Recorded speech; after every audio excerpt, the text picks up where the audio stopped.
we have Mr. James Catalan, and of course our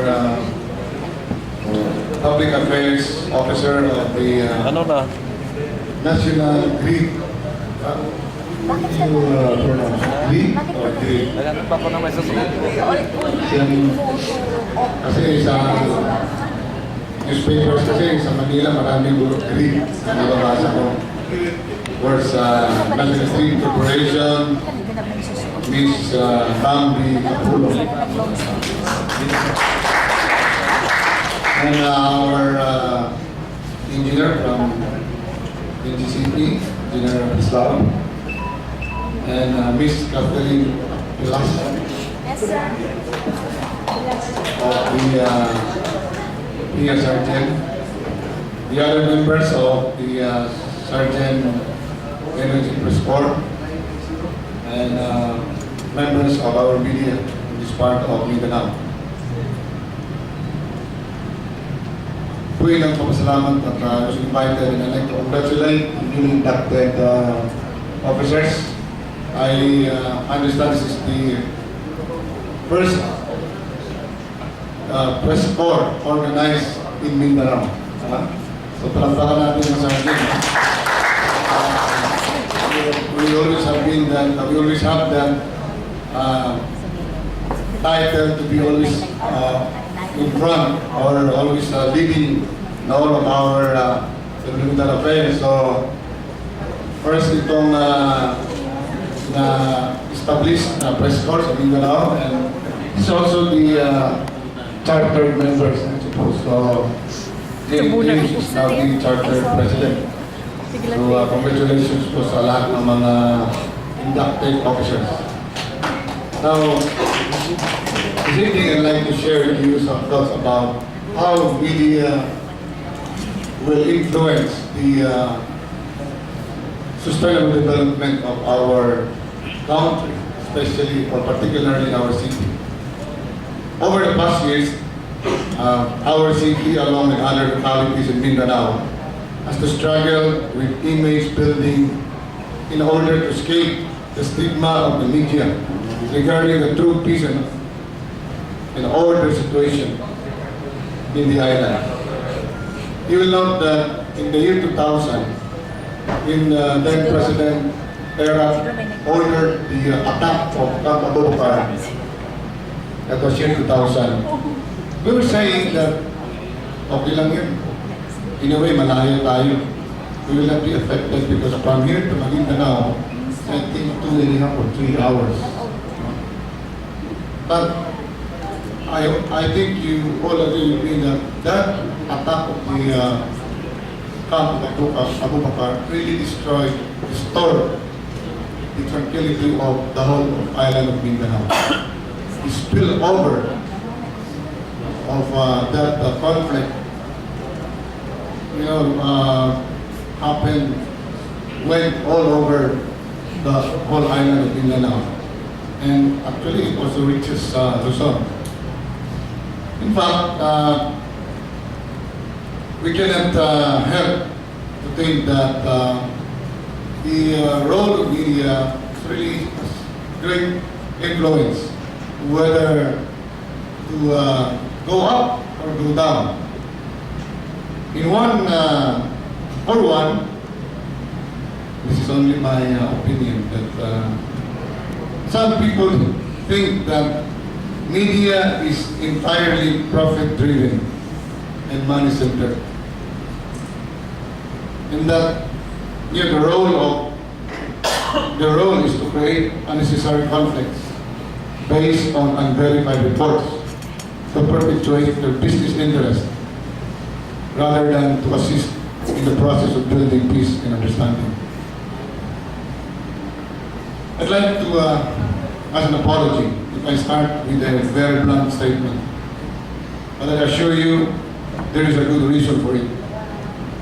In the meantime, please remain calm and remain for a moment how you feel about my insensitive and senseless opening statement. Some may agree with my statement, some may not, while others maybe feel offended, others feel vindicated. Again, I apologize for all those whom I may have offended, but this is the fact about the truth. The liberating and healing power of truth is a painful process. The members of the press, as seekers and bearers of truth, and the public, including the political personalities, as the executors of the truth, must both be open and accepting of this artful process. This is how the media or the press corps affects us. It allows us to think and feel, to be aware of our surroundings and be moved to action. The media hold great power and therefore also hold great responsibility. The balance of power and responsibility is dictated by a set of standards and ethics.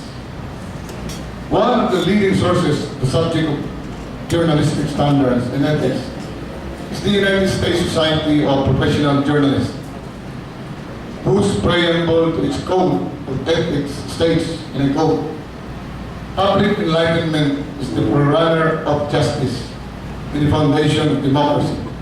The duty of the journalist is to further those ends by seeking truth and proving a fair and competitive account of events in issues. Conscientious journalists from all media and specialties strive to serve the public with thoroughness and honesty. Professional integrity is the cornerstone of a journalist's credibility."